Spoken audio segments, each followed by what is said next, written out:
Wondering what it's like to be a part of a clinical trial? How do we even find one? Are you in danger of not getting any treatment if you participate in a clinical trial? Well, I didn't participate in one during my treatment, so I reached out and we'll have my friend Shani speak with us about what it was like participating in clinical trials. Yes, I said trials. She participated in multiple. Stay tuned to find out what kind of trials she did and how you could look for one for yourself. Really quick before we get started, let me introduce myself to any newbie viewers we've got out there. My name is Jelena, and I was diagnosed with stage 3 rectal cancer in May of 2016. I went through radiation and the oral chemotherapy Xeloda. I had a lobar anterior resection, also known as LAR surgery, where I received an ileostomy.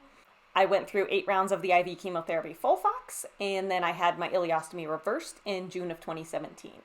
Now let's talk with Shani to hear about her experience with the disease and hear how clinical trials fit into her treatment. Well, welcome, Shani. Thanks for having me. You're welcome. Thanks for joining me. So, before we get too far into your experience with clinical trials, can you just tell us a little bit about yourself before your cancer diagnosis? Yeah, I, like many people who are diagnosed before age 50, I had zero risk factors. I had always been an athlete, ate mostly a plant-based diet. Um, I was really fit and never been a smoker, not much of a drinker, no family history. So my diagnosis was obviously a huge surprise to me. And I was diagnosed stage 4 in June of 2019. So, can you share with us a little bit about your symptoms and your diagnosis story? Sure. So, interestingly, I had very few symptoms until I had them. And then I immediately made an appointment to see my doctor. Um, the the only symptom I had that I was aware of at the time, and I'll explain that, um, is in let's see, April of 2019, I saw some blood in my stool, and I immediately called my doctor and made an appointment. And I saw him in May, so just a few weeks later. In hindsight, I also realized that I couldn't tolerate alcohol. So although I wasn't much of a drinker, anytime I drank even small amounts, I would get really sick. Uh, like could not hold it. Felt like I had the worst hangover. It was bad, and that could be like half a glass of wine would cause that. And I've talked to other people with a similar symptom. It's not a common one people talk about, but so that makes sense too. But otherwise, I had no, digestive issues. I ate mostly plant-based. I had a pretty healthy diet. I had no changes to my weight, no fatigue, nothing like that. It was really just that one time that I saw blood, and that was enough to prompt me to see my doctor.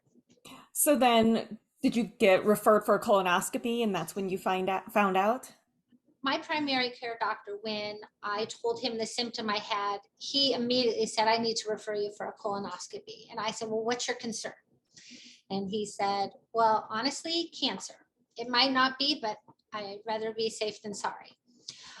He told me later that he himself had had colon cancer. So I think he had an awareness of the issue that maybe other providers didn't. I also asked him, because I was so fit at the time, and I'd never had any chronic conditions previously, is that something that delays getting a referral for a colonoscopy sometimes? And he said, unfortunately, it does. But in his opinion, if you have a patient you have a standing relationship with, then they shouldn't be experiencing anything out of the ordinary. So to him, it actually is a red flag that you have someone who otherwise is so healthy, and then all of a sudden they present with these symptoms. It just doesn't make sense. So yeah, he referred me, and that appointment, he said, you should hear from them in the next week or so. I didn't, so I finally called the gastroenterologist that I was referred to. And they said, oh yeah, you'll be 50 in November and we'll schedule you for your colonoscopy then. And I said, oh, no, my doctor specifically said I had to get in, like he was worried about colon cancer. And they said, no, you're only 49. And I went round and round with them on the phone for a few minutes. And I thankfully, I work in healthcare, so I have pretty good experience on how to advocate and how to talk in these types of situations, because I work with this type of staff all the time. So I asked them I said that I would be sending my doctor a message through my chart, the patient portal, but I asked them to contact the doctor again because they were wrong and this is not something that I wanted to wait. And they did. And then later that afternoon, they called me and said, oh yes, we need to get you in. So I had an appointment. At that point, it was just not quite a month out for the colonoscopy. And I had that colonoscopy, and the gastroenterologist came in and said, there's a tumor in your sigmoid. I didn't complete the colonoscopy because it's large, and I was concerned about trying to go past it. I don't think that would be a good idea. If it is cancer, we cut it out, you have a little chemo, and you're probably good to go. But we do need to get a CT scan to make sure that it hasn't spread. And he said, you can go upstairs to the diagnostic imaging today, and they do walk-ins and they can fit you in, or we can make an appointment, which would be a couple weeks. I said, oh no, I'll just go upstairs today. I'm that kind of person. I don't want to put it off. And I did. And the next day he called to tell me that there was a tumor in my liver.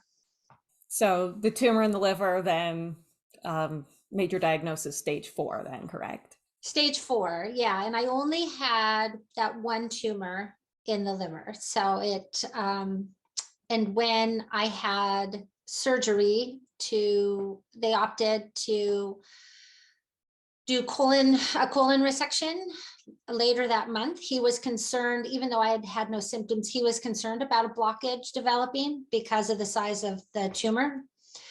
And of course, when they do that, they remove lots of lymph nodes and test them. And I think I had 24 lymph nodes removed and one was positive. Okay. All right. So you kind of jumped ahead and mentioned you had surgery right after. So what was like the full treatment plan that your doctors proposed for you? There's a lot of different ways that someone can approach a stage 4 diagnosis, even if someone has the same exact situation as me, like for instance, sigmoid tumor and only one liver met. There's a lot of different ways that providers might approach it. I had the surgery to remove the primary tumor in the colon, like I said, because he was concerned about a blockage and he didn't want any other issues to develop as a result of that blockage. But what is a little different about my experience than many others is that even before I had that surgery, I think within a week probably of my diagnosis, he approached me, the gastroenterologist, to diagnose me and said, you'll get assigned an oncologist, you'll have that appointment, they'll set you up for next week, but we'd also really like to talk to you about participating in a clinical trial. Okay. And that discussion occurred at what's called a tumor board. And a tumor board is essentially, especially in larger systems, where it's a bunch of experts in different areas. So you'll have different types of oncologists, you'll have surgical oncologists, you'll have interventional radiologists, you'll have the gastroenterologists, you'll have research staff. So you have a lot of different people there that have expertise on that particular type of cancer, and they'll look at your case and they'll all discuss it and they'll come up with a plan for treatment. So it so happened that OHSU, that's Oregon Health Science University here in Portland, Oregon, they're a medical school and research hospital also, and they have an NCI cancer center. So it so happened that there was a liver surgeon who's a research coordinator also, that was the principal investigator on a trial and I met the criteria perfectly. And so they said, hey, can you be in this trial? And for me, it was a relatively easy decision because the trial still afforded me standard of care treatment, which would have been the surgery and chemotherapy called FOLFOX, which is a common type of chemotherapy that colorectal cancer patients get. But it also offered me immunotherapy. And then I was in a study wing of it, an arm of that study that also was going to receive a trial vaccine. So I jumped right into it. I had my surgery at late June, and at the beginning of August, once I had recovered from surgery, I jumped into treatment, and it's rest is history. So then was the immunotherapy and the vaccine technically two different trials, or it was all contained within the one? It was just kind of different variations of the trial. That's a great question. So, and I may have made that confusing. So it's all part of the same trial. So the trial had two arms. Everybody in the trial got the standard of care FOLFOX chemotherapy. One arm got immunotherapy called nivolumab in addition, and the other arm got nivolumab plus the vaccine. So I was in the arm that got everything. What made you a good candidate for this trial that you were on? This particular trial was looking at whether or not patients who were what's called MSS or microsatellite stable could receive a benefit from immunotherapy and or the vaccine, the trial vaccine, and you had to be a candidate for liver resection. So I had never had any intervention at that point. So I was a candidate, but someone else could have had some standard of care treatment, and maybe they had had a liver resection previously or a HAI pump or something like that, and had a reoccurrence. They wouldn't have been a candidate. So you couldn't have had any sort of surgical intervention with your liver at that point. So the criteria were you had to be MSS, you had to have not had a surgical intervention, and you had to be eligible for liver resection or potentially eligible for liver resection. Sounds good. So were you nervous about joining a trial? Oh, you know, everything happened so fast. It was all very, very overwhelming. It's really hard to describe what it's like to receive a stage 4 diagnosis. It's really, really overwhelming. And my kids were 12 and 17 at the time. And there's just so much that goes into that diagnosis beyond just physically what they want to do to your body. I actually found a level of comfort or maybe an anchoring with the potential of having a study. I work in healthcare, I work in public health. So the notion of doing a study wasn't new to me. And there was some comfort in that. Plus, for me, it was like, I need to be taking action. And this was like really taking action. I was assured that by the fact that I would still be receiving the standard of care. So for me, I didn't feel like the risk of anything additional that I might be getting was much of a risk. There was nothing to say that receiving the immunotherapy for someone like me who was really, really healthy, to begin with, it wasn't going to cause me harm to receive the immunotherapy. And the vaccine had been tested on some other types of cancers.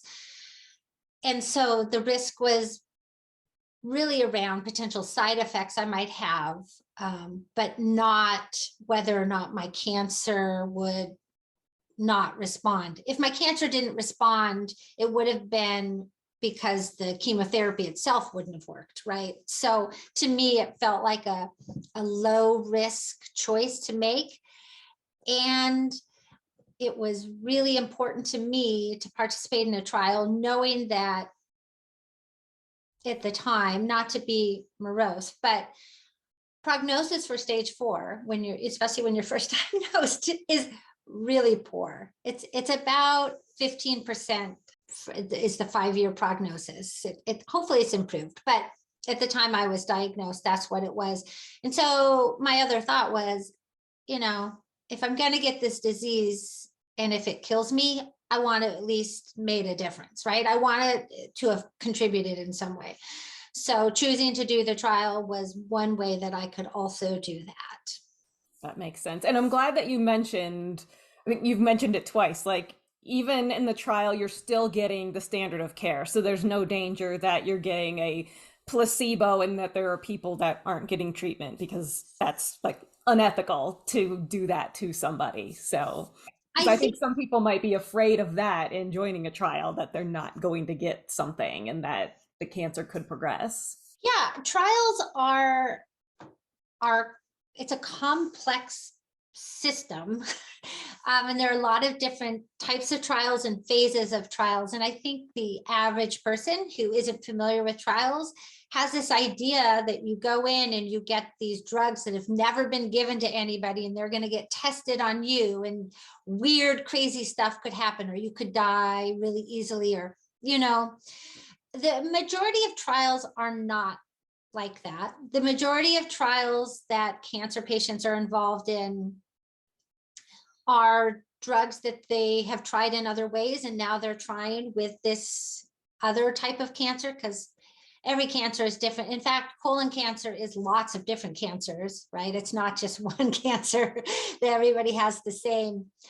And you can join trials like I did right at the start of your treatment, all the way to the other end of the spectrum. And that other end of the spectrum is kind of, there's 2 spectrums. The other end of the spectrum could be at your very last line of treatment. Nothing has worked or has quit working. And there are some new drugs that are a little bit less tested, but at this point, you're like, it's my Hail Mary. Or the other end of the spectrum could be someone who has what's called minimal residual disease. So they've essentially been symptom-free and sort of cancer-free, but they might have a minimal amount of disease that shows up on like a circulating tumor DNA test or something like that. They might be someone who's on low lifetime chemo or something like that. So there are lots of trials now for minimal residual disease. There's every type of trial. There are trials that you can be in during treatment that aren't even really about your treatment. For example, at the very beginning, not only did I enroll in this trial, but I enrolled in a trial with the gastroenterologist, which was him testing a new type of stapling technique during my colon resection. It was low risk. There was no issue there, but he was part of a trial using this and they were collecting data. So I said, yeah, sure, I'll be part of that trial. And the genetics research department was also doing a trial on collecting data around colon cancer. So I was like, I was going to have all my genetic testing done anyway, which is an important part of diagnosis in your treatment plan. So I said, sure, I'll be part of that trial. So trials can look like a lot of things. And ultimately, it just comes down to trials are a way for researchers at medical schools, at pharmaceutical companies, a lot of different types of researchers to try something out and see if it works or doesn't work or what needs to be changed before they can go forward and make it sort of a standard of care option. That's a good explanation. Yeah, they can't just all of a sudden like start trying something new on somebody. They've got No, science and data backing it up. So how long did your immunotherapy and vaccine trial last? I felt like a really long time. So as I mentioned, I was diagnosed in mid-June of 2019 I started the trial, the very first treatment of the trial in early August of that year. I had a liver resection in November of 2019. And at that point, when they scanned me and did all my lab work, I was considered what's called no evidence of disease. And I had at that point had 6 rounds of the immunotherapy and vaccine and 4 rounds of the FOLFOX chemotherapy. I had 8 more FOLFOX rounds that I needed to take after surgery, what they call sort of mop-up chemo. So that concluded in March of 2020. It was supposed to conclude in February, but I got COVID. And now they know that I was like one of the first when COVID first happened. So that delayed it a month. But so I finished the chemo portion in March of 2020. But the immunotherapy, which I had been getting, and the vaccine, which I had been getting every 2 weeks at the same time I would get my chemotherapy, that transitioned to monthly. And then I had the immunotherapy and vaccine every month for 2 more years. So I officially completed the trial in April of 2022. So it's been just a year that I have been completely done with treatment. So, what was it like being on a trial, and how did that differ from traditional treatment? I can only sort of guess based on what other people have said about how it differed from traditional treatment, because I never had traditional treatment. But I found the experience very positive. The trial itself, my team consisted of my regular oncologist that I saw, every 2 weeks, and his PA, his physician assistant. My liver surgeon, who was the principal investigator of the trial, kind of oversaw the trial. I would meet him occasionally.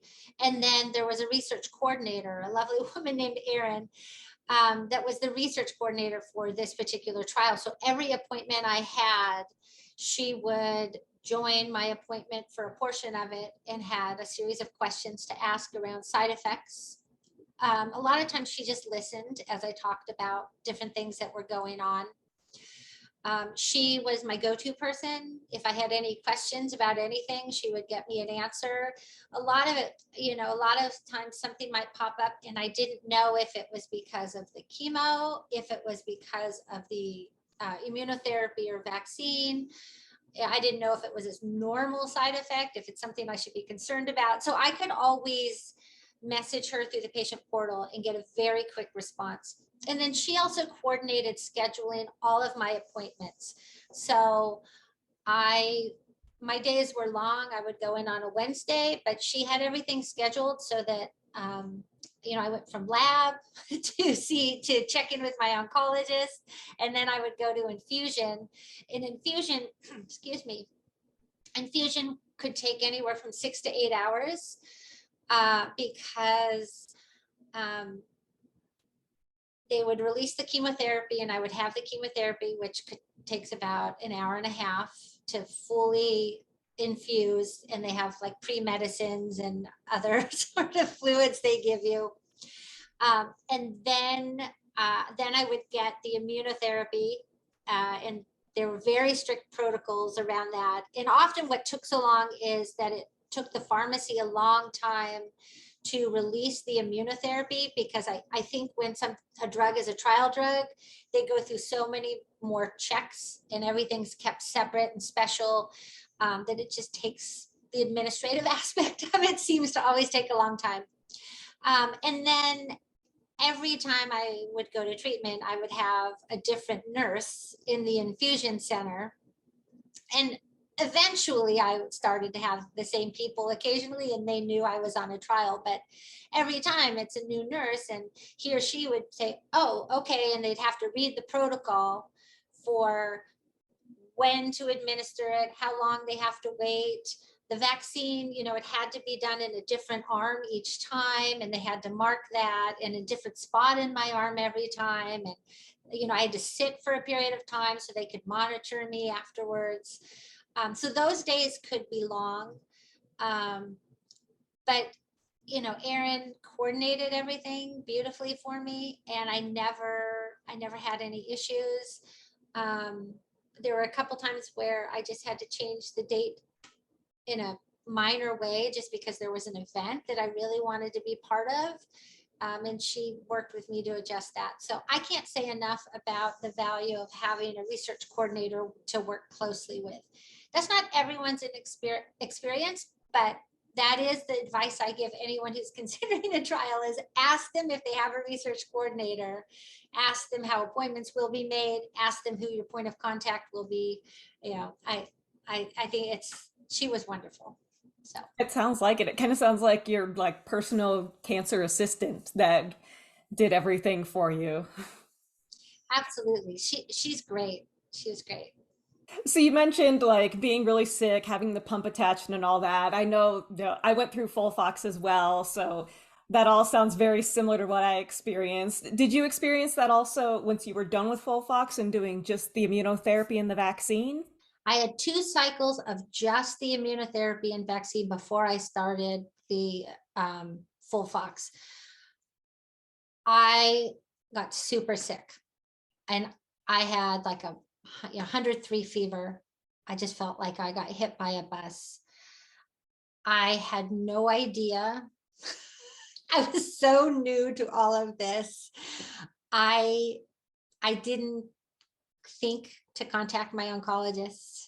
I just took ibuprofen and slept a lot. I alternated ibuprofen and Tylenol. And I was like sweating through my sheets, just a couple days. And then I came out and I was totally fine. And then when I told them, they're like, "Oh, you probably should have contacted us." But they checked me out and they said, my blood count, everything was good. So they believed it was an immediate, huge response to getting this immunotherapy. And as you know, quite simply, what immunotherapy does, this is a very much an oversimplification. Immunotherapy basically revs up your immune system to find micro cancer cells and kill them before they can mutate and spread. So it was basically just a big, my body was doing what it might do if you have the flu or some other infection. And then I almost immediately had joint pain. My wrists, my fingers and wrists were just in severe pain. I had a really, really hard time. And I had neuropathy then added on, which is like extreme cold sensitivity. So, and then I developed a cyst in my wrist, and it just kept getting bigger. They're common, I guess, but it was in my wrist. And then it got so bad that I had to wear wrist braces because my wrist just hurt. Like when I'd sleep, if my hand was too floppy, that hurt. So I had this joint pain, mostly just in my hands and wrists, a little bit in my knees and ankles, along with the nausea and all the common side effects that you get from FOLFOX. When chemotherapy stopped, the chemotherapy symptoms disappeared, beautifully disappeared. No more nausea, except I do have some permanent neuropathy in one of my feet. But nothing that holds me back. But as soon as I stopped the chemotherapy, it's like the immunotherapy side effects then were able to jump in tenfold. So I had really intense joint pain, top to bottom. Like I would wake up and I could barely, I was like the Tin Man trying to get out of bed. And if I wasn't in motion, I just was in really intense pain. Nothing helped it. And as soon as I finished immunotherapy, it took about 6 weeks for that to dissipate, but then it completely went away. And coincidentally, the cyst on my wrist completely disappeared in the same interval. And I only mentioned that because early on I said, oh yeah, I got this little bump. And they're like, oh, that's a cyst. It's common. You probably just injured it or something, because they weren't really familiar with immunotherapy side effects. And then when it just started to dissipate along with all the other symptoms, they finally acknowledged, oh, that's weird. That must have been like triggered by your immunotherapy. Interesting. But I do want to add that immunotherapy can cause other symptoms, and I had none of those. You can develop pancreatitis. You can have other types of issues. I never had any of that. I stayed active all through treatment. It was hard, and I was definitely at a slower pace, but I continued to lift weights and exercise. I walked a ton, and I think all of that helped. And I can only imagine that I might have felt a lot worse had I not done that. My biggest challenge, and I don't know if this is true for you, is just staying hydrated. It's really hard to stay hydrated when you can't drink cold water and when everything tastes awful because you're so nauseated. Warm water is the last thing you want. So that was probably my biggest struggle through it. So you had the cold sensitivity even through the immunotherapy? No. So the cold sensitivity, I think I told you this before sometime. The very first treatment I had that included chemotherapy, I came home and I took a drink of water, and they had warned me about cold sensitivity with my hands. So I had to wear gloves. Like I couldn't get in something out of the refrigerator without gloves on, because it's like that burning cold sensation. No one had mentioned the first bite syndrome, where it's really like intense and sharp burning pain in your mouth. What happened for me is I got home, and I kid you not, this was the very first treatment. I took a drink of water, super thirsty, and it kind of felt like razors sticking out in my throat. But the worst part is one half of my face like responded and tightened up and seized up.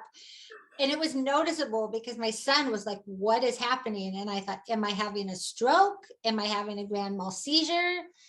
And then like I put my hand on it, and then it sort of went away. And it took me like trial and error. I realized, oh, it's a response to the cold water.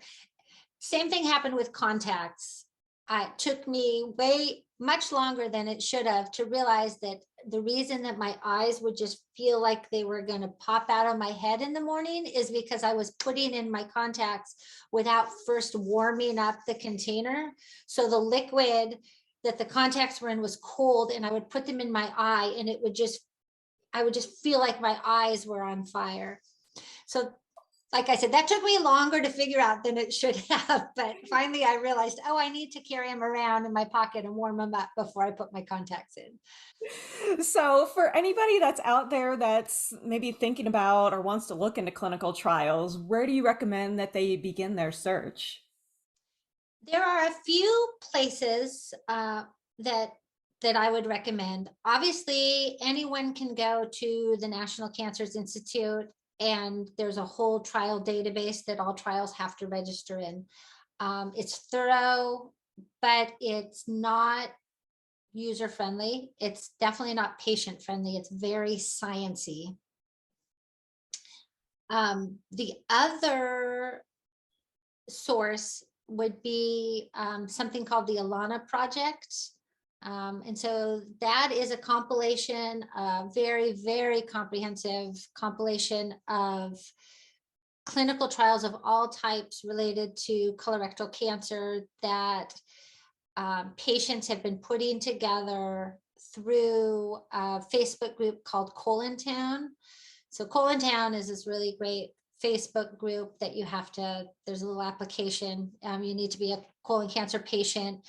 And they have very strict rules about science-based and what can be communicated and shared. And then they have lots of sub communities. One of the sub communities is a trials community.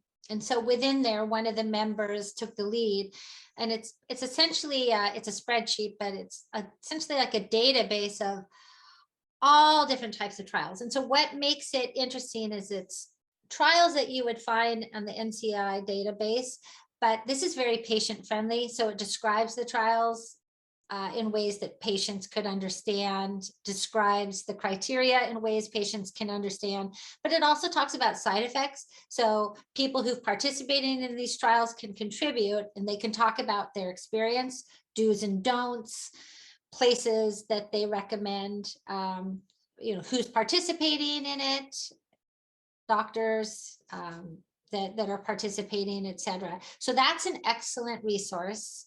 I think Colon Town's a great resource for anyone newly diagnosed because it is overwhelming, as you know, and probably any question you have, you could get answered there. The important thing to know, though, about trials is you'll want to know, obviously, you'll want to know your stage, and you'll want to have that clear. And that sounds funny to say, but I still see people talking, on Facebook or Instagram that aren't sure about their stage, or they're early enough on, they're a little bit confused about how the staging works. You'll want to know your tumor burden. So your tumor burden is real simply, is the number of mutations your tumor has that aren't inherited. You'll want to know your mutations. So mutations sort of start with two groups, MSS or MSI. Microsatellite stable is about 85% of colon cancer patients are considered MSS. And those are essentially what they call cold tumors. They're the most highly mutated tumors. And they can and often do have additional biomarkers like KRAS or BRAF or HER2. I'm just trying to keep it simple. And then or you might be what's considered MSI high, which is microsatellite unstable. This means that there's lots of tumor instability. And essentially it means that your mismatch repair genes don't work correctly. So MSI, which is about 15% of colon cancer patients, are often associated with inherited conditions like Lynch syndrome. MSI, coincidentally, is oftentimes a requirement to receive immunotherapy because that mismatch repair responds better to immunotherapy than people with MSS. Okay. So you'll want to know your mutations and biomarkers and tumor burden, because those are often criteria for trials. And then of course you'll want to understand your tumors. So you'll want to know where your primary tumor is. You'll want to know if there's lymph node involvement, and if so, to what extent. And then if your cancer has metastasized, you'll want to know where, and you'll want to understand that metastasis. So I have one, so it's called oligometastatic, right? Which means very few tumors. Some people have many, many tumors, or tumors are up against a hepatic vein. They might have tumors in their lungs. So you'll want to have a pretty accurate picture of your situation when you look for trials, because a trial might only be for people who have a BRAF biomarker. And if you don't have that biomarker and you meet all the other criteria, they're not going to let you in. So you don't want to invest your energy going down a road that you're simply not going to qualify. So then, like, once somebody starts this research and they potentially find something they might be interested in, the next step would be to contact their oncologist to talk about this, right?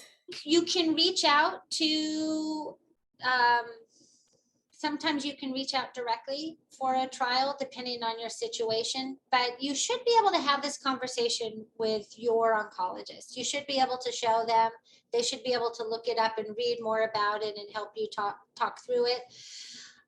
I I just want to give the caveat, though, that there are some oncologists, particularly in more isolated, or rural areas, who maybe aren't part of a larger system and aren't familiar or just don't have the capacity to stay abreast of trials and some of these emerging treatments. You should always be able to get a second opinion. If someone just shoots you down, you should always get a second opinion. And any provider who's worth their weight in salt will encourage that, because they feel comfortable with what they've done, and should have no concerns with getting a second opinion. Some trials are set up that you can contact them directly. So for instance, if it's run by a research hospital, like a medical school, you might be able to contact them directly and say, do I qualify for this trial? What do I need to do? Some of them you have to be referred in by a provider, which is why I mentioned the second opinion. If your provider doesn't seem to be on board with you looking at lots of other options, talk to someone else that'll at least do the research with you and help you walk through it. All right, that's some great advice. Is there anything else that we haven't covered yet that you want to share? I'm so grateful that I got to be part of the trial. I'm still waiting to see the final results of that trial. Myself, I am still no evidence of disease 3.5 years later. Yay. God would. And I hope to see many more stage 4, stage 3, and well, really anyone diagnosed get there and maintain that status. Dogs are cheering me on in the background. Yeah, but if anyone has any questions about my experience or just about trials in general, obviously I'm happy to answer any questions. I'm on social media, but I also encourage them to check out the Alana Project on through Colontown. Okay. I will put the link in the description for the video for how to join Colontown so that they can find that. And then I can also throw in there like any of your social media handles. Absolutely. You have them, so feel free. That's fine. Yeah. Okay. I'm on Instagram a lot more than Facebook, but I'll reach out either way. Sounds good. Well, thank you so much for sharing your story and all this really important information that will hopefully help a lot of people out there. I hope so. I really hope so. When I was diagnosed, and this you'll know this too, for your own experience, there were very few treatment options. And in just the 4 years since I was diagnosed, we are seeing a lot more emerging treatments coming about. And that only happens because of trials. So I definitely encourage people to participate if it will meet their needs, because it really does help so many other people. Yeah, definitely it does. Thank you so much. Thanks, Jelena. Have a great day. You too. Thank you so much, Shani, for taking the time to share with us your experience participating in clinical trials. Hopefully this shed some light on them for you, and maybe even got you interested enough in participating that you're going to talk with your doctor about it at your next appointment. I also want to share with you one more resource that's available to help you with finding clinical trials, and that is the Trial Finder located on the organization Fight Colorectal Cancer on their website. I'll add that link to the description below as well, so you've got multiple resources that you can use when searching for clinical trials. If you're interested in hearing more from other stage 4 survivors, you can click on the playlist right up here. Thank you for watching.